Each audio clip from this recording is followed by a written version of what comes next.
Thank you for tuning in to CMMS Radio. Here's a quick preview of an upcoming episode with Bryan Bieshske. There's another thing where I wanted to lead to another question, because I said there were kind of two questions. You are very big on, and I think it's great, the human connections that come into play with, business alignment. And we were just kind of talking about how it's really difficult for organizations to manage this or really kind of enable this way of operating. So when it comes to this human element, it boils down to the people that are actually doing the work. And that doesn't mean the people that are interpreting the work aren't critically important, but it's across the board. Sure. So is that where that human connection comes into play for you? So I'm going to go just real quick back to your point you made, and what it was about suffering through, right? If you ask any maintenance professional, or you look in and read any well-recognized maintenance reliability best practices book or anything like that, the companies in this world that are of the 90 plus percentile of high reliability, high availability, they do the basics of maintenance very, very well. Planning, scheduling, parts procurement, understanding design and commissioning, precision maintenance. I'm not talking about condition monitoring and all this crazy stuff. They do the most fundamental things in maintenance and reliability well. And the reason that they do them so well is because those are the building blocks for everything that every company wants, which is the shiny thing. The connection, the vibration data, the IoT, all these things. That's what everybody wants, but everyone doesn't want to do the work. It's like a six-pack. Everybody wants a six-pack, but no one wants to do the work for the six-pack. So I just wanted to go back to that. And I think that is a very valuable thing for people to understand, is that fundamental excellence is what will stand the test of scale. When you're scaling so fast, if you do fundamental maintenance excellence right, it will scale proportionally with your scale.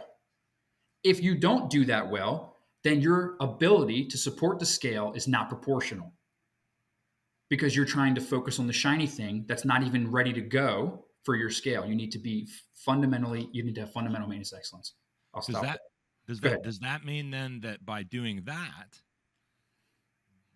that creates a downline? You've actually created a downline break in the chain. You're almost guaranteed you're going to hit another wall because you've started to proceed without. For example, you're going to keep going. You're going to keep going back. You're going to keep going back and redoing and trying to catch back up to where you should have been by implementing fundamental excellence. Yes. I love that because it happens all the time. Well, the basics play, right? What happens in any aspect of life when we get jammed up, we get stuck, we encounter a problem, we lose visibility, we now can't really, we don't have a foundation under us anymore to make proper assessments, good decision making, because we're now creating these blind spots. What do we always hear? Forever. And I hope that never goes away, because I'm seeing this might not be appropriate for the podcast, but I see a severe disconnect in the importance of tribal knowledge being carried forward. It's happening before our eyes. And what I'm really getting at is, when it all comes down to it, we use, like an acronym, like keep it simple, silly, right? Sailor. Keep it simple, sailor. Yeah, there you go. You're going to go back to basics and say, all right, let's get those basic fundamentals in place. So just that in and of itself is a way of setting up your ongoing improvement. Yes. So next question is, what do you see as a current trend in maintenance and reliability right now that's really worth embracing if somebody out there is not embracing that? I think that the investment in your frontline workforce and your doers, I will say mechanics, electricians, welder, millwrights, mechanics, these are all my favorite people in the world. And I am glad to have been one, and I spend the majority of my time with those type of people. an investment in your frontline leadership and the core of the people who perform the function for you is invaluable. And what I mean by that is if you can take any amount of time to connect with the people who do the work, understand them, link them to the bigger business, show them the value that they create every single day, show them the value that they create for not only themselves, but for the bigger business, connect them to the bigger business, let them see why the things that you want to implement, do, and change is so valuable for them, because they are people. And inherently, we always want to know what is good for us, right? But us as leaders and implementation specialists, it's our job to help connect those people to why the things we want to do are so valuable. And I genuinely believe we can talk fancy technology and all those things.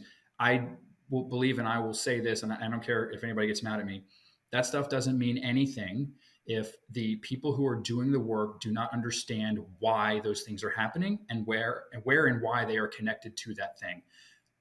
Culture and the fundamental pursuit of excellence are going to build everything. If you want to implement a CMMS and it's going to be sustained and have sustained value, got to have the right culture.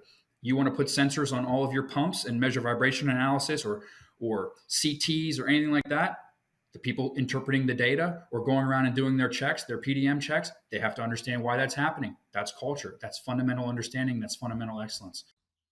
I hope you found this episode preview useful. The full episode comes out soon. And thank you for listening to CMMS Radio.